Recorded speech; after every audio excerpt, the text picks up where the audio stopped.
राजा का खजाना और किसान का सवाल बहुत समय पहले की बात है।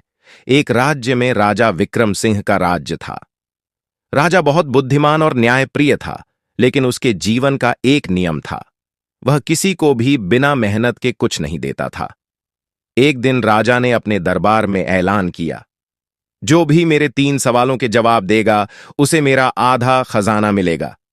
लेकिन याद रहे, सवाल कठिन होंगे और समय सिर्फ 3 दिन का है। जो गलत जवाब देगा, उसे राज्य से बाहर कर दिया जाएगा। यह सुनकर राज्य भर में हलचल मच गई। सभी बड़े बड़े विद्वान और मंत्री सवालों के जवाब देने के लिए तैयार हुए, लेकिन तीनों सवाल इतने कठिन थे कि कोई भी सही जवाब नहीं दे पाया। राजा के सवाल थे: 1. दुनिया की सबसे बड़ी ताकत क्या है? दूसरा, सबसे अमीर व्यक्ति कौन है? तीसरी, सबसे मूल्यवान चीज क्या है? किसान का आत्मविश्वास। उसी राज्य में एक गरीब किसान रघु रहता था। उसने सुना कि राजा के सवालों के जवाब देने पर आधा खजाना मिल सकता है। वह बिना किसी डर के राजमहल पहुंचा। दरबार में रघु को देखकर सभी मंत्री और दरबारी हंसने लगे।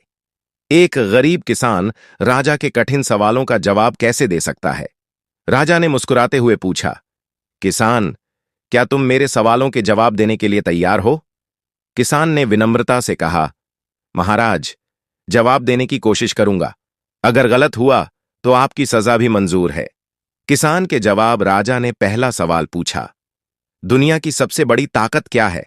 किसान ने जवाब दिया, महाराज, दुनिया की सबसे बड़ी ताकत प्रेम है।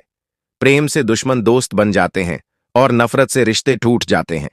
प्रेम से बड़ा युद्ध टल सकता है। राजा ने सिर हिलाया और कहा, सही जवाब। फिर राजा ने दूसरा सवाल पूछा, सबसे अमीर व्यक्ति कौन है? किसान ने जवाब दिया, महाराज, सबसे अमीर व्यक्ति वह है जो संतोषी है। जिसके पास करोड़ों की दौलत हो लेकिन संतोष न हो, वह गरीब है। और जिसके पास थोड़ा है लेकिन वह संतुष्ट है, वह अमीर है। राजा मुस्कुराया और बोला, तुम्हारी बात में दम है। आखिर में राजा ने तीसरा सवाल पूछा, सबसे मूल्यवान चीज क्या है? किसान ने कहा, महाराज, सबसे मूल्यवान चीज समय है। एक बार जो समय चला गया, वह कभी वापस नहीं आता। समय का सही उपयोग ही इंसान को सफल बनाता है। राजा ने तालियां बजाईं और कहा, तुमने सभी सवालों का सही जवाब दिया। अब यह खजाना तुम्हारा है। कहानी का सबक। राजा ने किसान को आधा खजाना दिया और साथ ही उसे अपना सलाहकार बना लिया। इस घटना से सभी को यह सीख मिली कि ज्ञान और समझदारी किसी बड़े पद या धन से नहीं आती, बल्कि यह इंसान के विचारों और अनुभवों में छिपी होती है।